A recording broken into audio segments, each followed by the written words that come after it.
The very first step in the real secret to weight loss is to download and print your daily weight record. Begin getting in the habit of writing down your weight accurate to 1 decimal place. Weigh yourself the very first thing in the morning after you urinate before you dress. That is the closest you will be all day to your actual body weight. Using a calendar, go to the current day of the month. If today were, say, July 15th, that would be a Thursday. 1, 2, 3. July 15th is a Thursday. Go down the July column of your daily weight record under the month of July to the third, 1, 2, 3, Thursday, and write in your weight that day.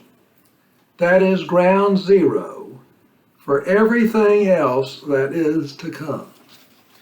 It does not matter if it's a Tuesday in the first week of the month or a Saturday of the last week. That does not matter. Do not wait to do this. It does not matter if there are only 2 months left in the year or even just 2 days. Don't wait to do this. What is important, what does matter, is that you treat it as definitely the first day of the rest of your life. You will always look back on that first day and say to yourself, did I ever really weigh that much? I have my daily weight records going back for years.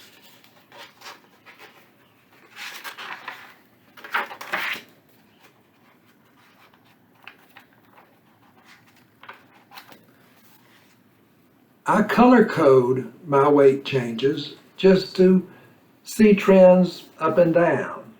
Not that my weight changes very much, but I do this even if the weight change is slight. Keeping track of your weight on a daily basis is central to everything else you do at therealsecrettoweightloss.com. Your daily weight records are fascinating to look back on, and they give you tremendous encouragement as you go along your weight loss journey. Your digital bathroom scale is your best friend.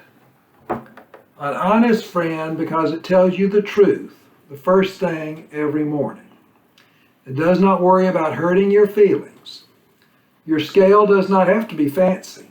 It does not have to figure your body mass index or give you a weather report. A simple digital bathroom scale will do the job just fine.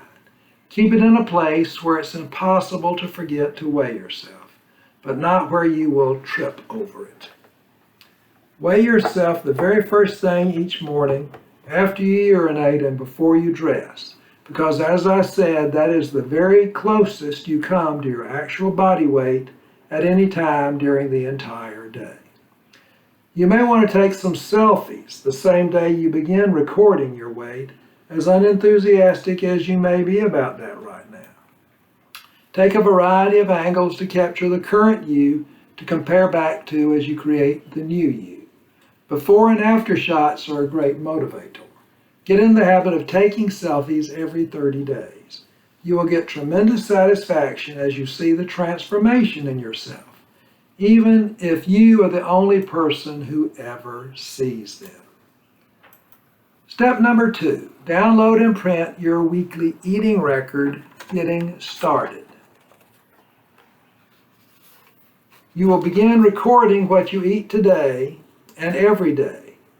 It is also a core focus of everything we do in The Real Secret to Weight Loss. Your weekly eating record includes what you ate today and when you ate it, the time of day, and how much you ate by its weight in ounces. If you know the number of calories, you can also write that down. You can squeeze the number of calories in alongside the space designated for items that you ate today.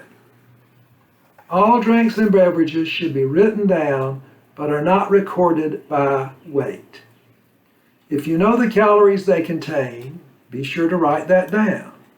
We will fine-tune weight and calorie calculations and entries as we go along. That is not an issue right now. We don't want to get too bogged down in details or to get too far ahead of ourselves right now. We will fine-tune details as we go along. Your weekly eating record will change very slightly and very specifically as the emphasis on different aspects of your weight loss efforts change as you progress. As we go along, the weight of food and the calorie count will become equally important. But right now, I just want you to get in the habit of writing down exactly what you currently eat and drink more than anything else.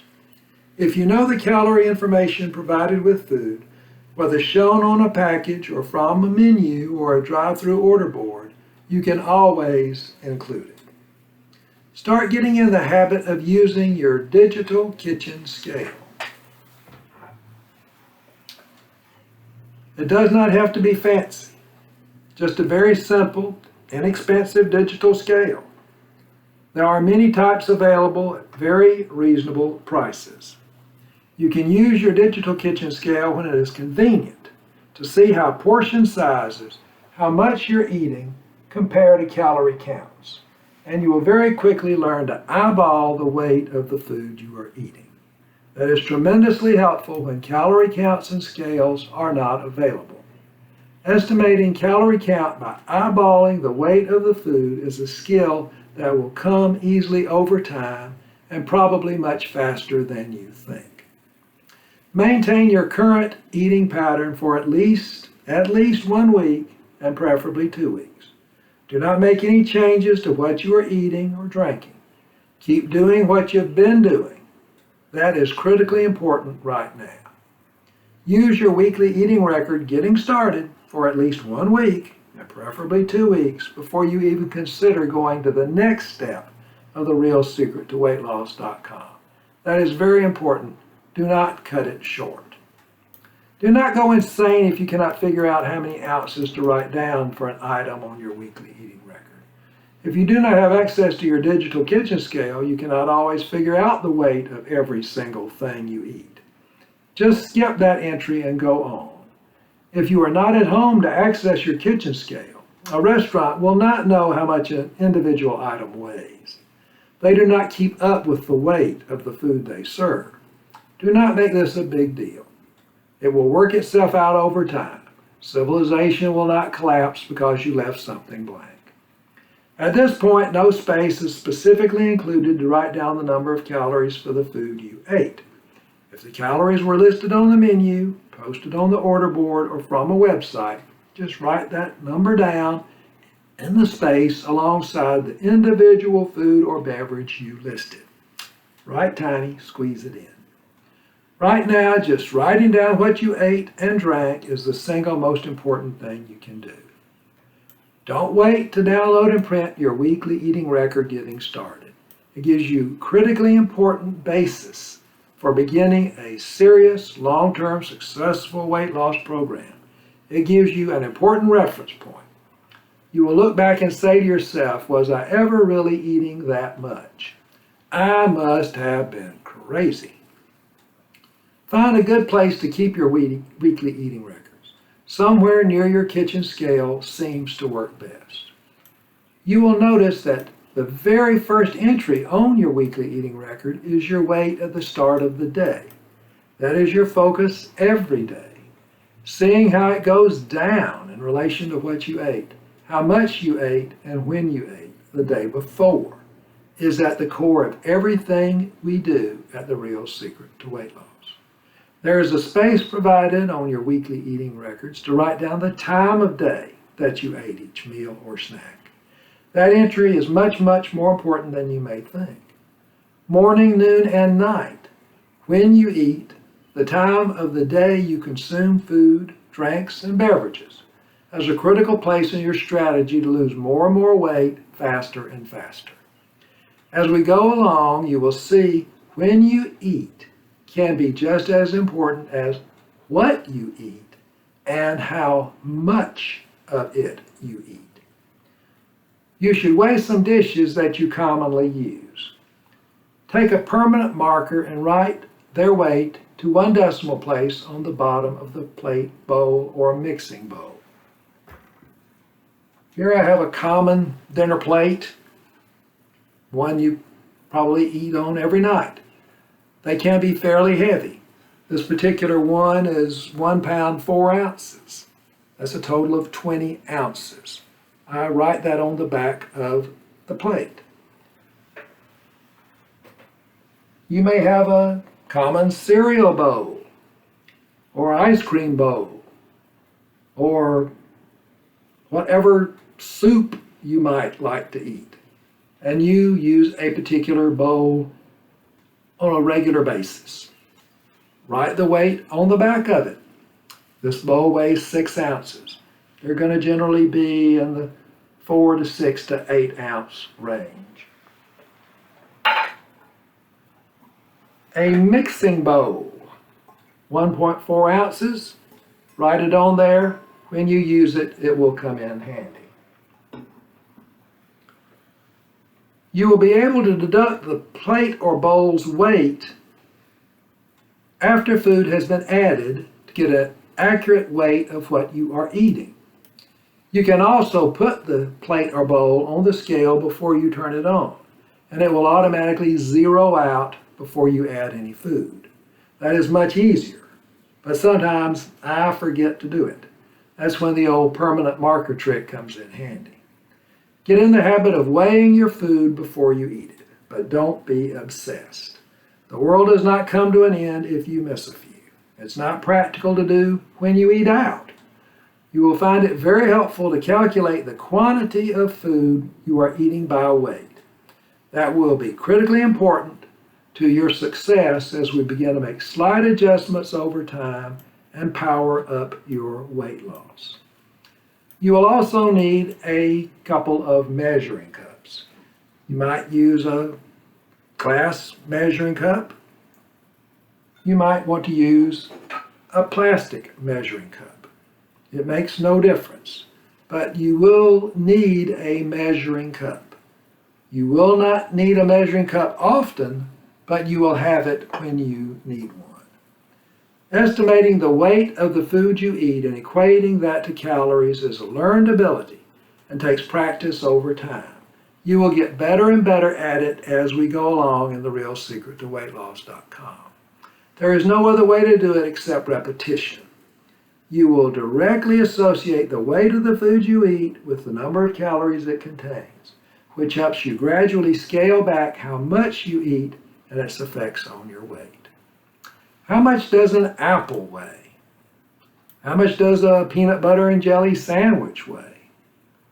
How much does a slice of pizza weigh? We all love pizza.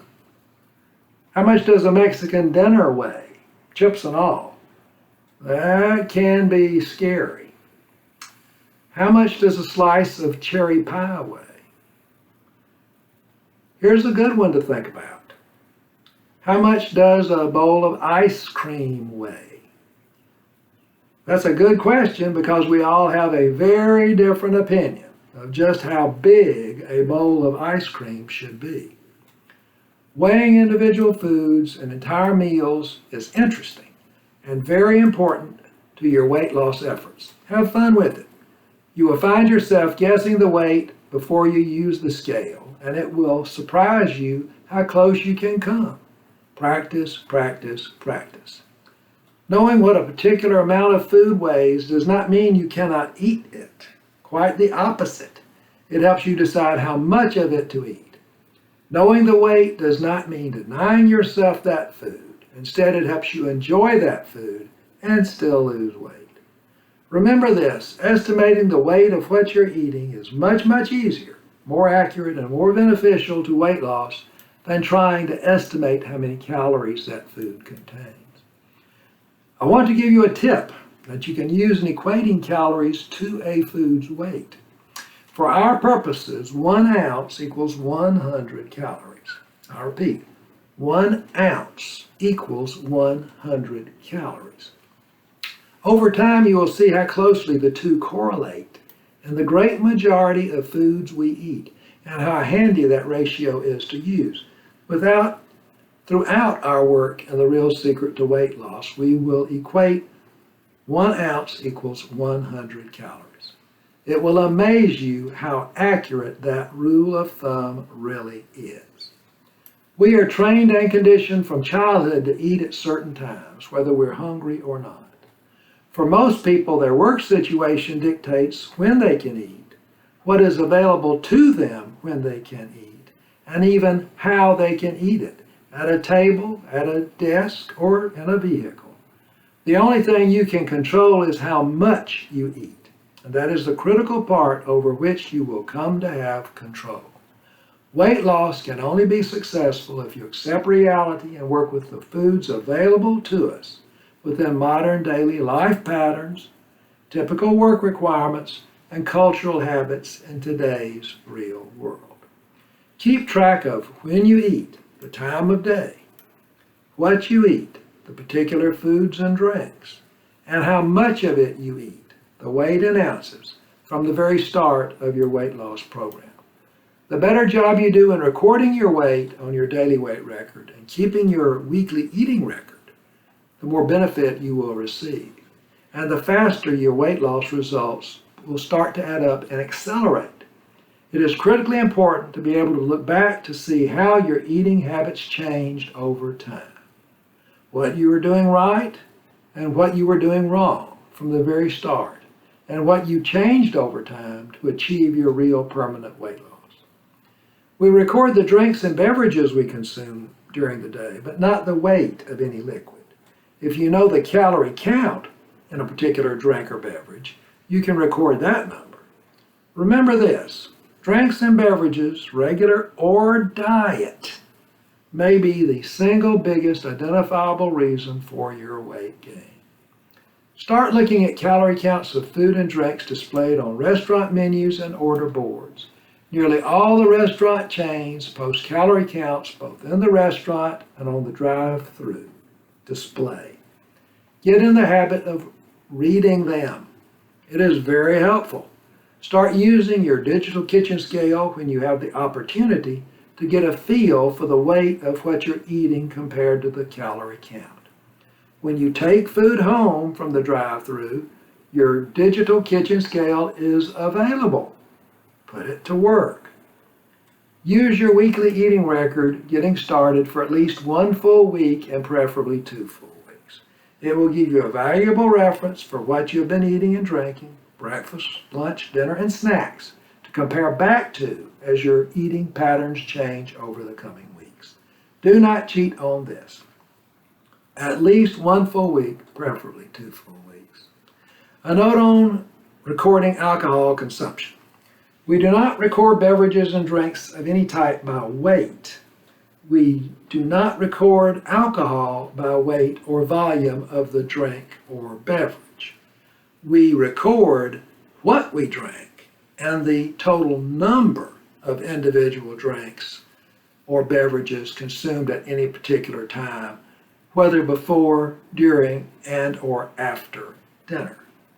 Alcohol is a critical element of weight gain for many people who do not even realize it, and in ways that are not obvious until we go into greater detail on alcohol and its impact on weight gain. Alcohol is a very, very important subject, and alcohol impacts weight loss in some surprising ways. Before we go any further, I will tell you the real secret to weight loss, so you will know where we are going with this. The real secret to weight loss, the secret that finally helped me lose nearly 1/3 of my body weight, nearly 60 pounds in just 87 days, is skipping breakfast. Skipping breakfast is at the very central core of the real secret to weight loss, part of a much bigger picture and the focus around which you will build a very deliberate strategy of eating. You will understand what you've been doing wrong and why. You will understand how to go day by day, step by step, to attain the steady, permanent weight loss that has eluded you for so long. You will begin skipping breakfast just 1 additional day of each week of each sequential month, until you have very gradually stopped eating breakfast entirely. So gradually you won't even miss it. You've been taught from childhood that breakfast is the most important meal of the day. That is not true. And you will learn why that is not true. Lunch is the most important meal of the day. You will very quickly understand why lunch, not breakfast, is so important. Some people say, I can't skip breakfast because I take medications that must be taken with food. Medication bottles may say, take with food. I am not a healthcare provider, and I will never suggest you do anything that conflicts with your healthcare provider's directions. I will never refer to any prescription pharmaceutical. The question becomes, how much food is necessary with your medication? Have you ever thought about that? The bottle may not say, but your healthcare provider can give you guidance on this critical question. Is it an ounce of oatmeal or a full plate of ham and eggs? Only your healthcare provider can give you the answer. Always, always consult your healthcare provider whenever you have a question about your situation, whether your healthcare provider, let your healthcare provider know that you would like to lose weight. Ask how much you need to eat with your medication. Don't you think that is a good question? Is it a full meal or just a tablespoon of oatmeal or half an apple? It is not for me to say. Ask your healthcare provider if you can take your medication at lunch. Only your healthcare provider can answer these questions. I am not a healthcare provider. Many people ask, does skipping breakfast mean that I have to give up my coffee? Not necessarily. I could never totally give up my coffee. Did it slow me down a little? Yes, probably. But hey, I figured out how to have my coffee and still lose nearly 60 pounds in just 87 days. Coffee can be worked with. And we can get into more details as we go along into the specifics of what you're eating and drinking for breakfast now and as you work toward your weight loss goal. Unfortunately, and I hate to tell you this, but fancy coffees and teas, all sodas and energy drinks must go eventually. The sooner the better. Sorry about that. And the real secret to weight loss, day 1 through 30, you will very gradually begin to eliminate breakfast and understand what you've been doing wrong all your life. Make the next big step to successful, real, permanent weight loss. Do not be so afraid of failure that you miss your opportunity for success. Remember, you are not alone.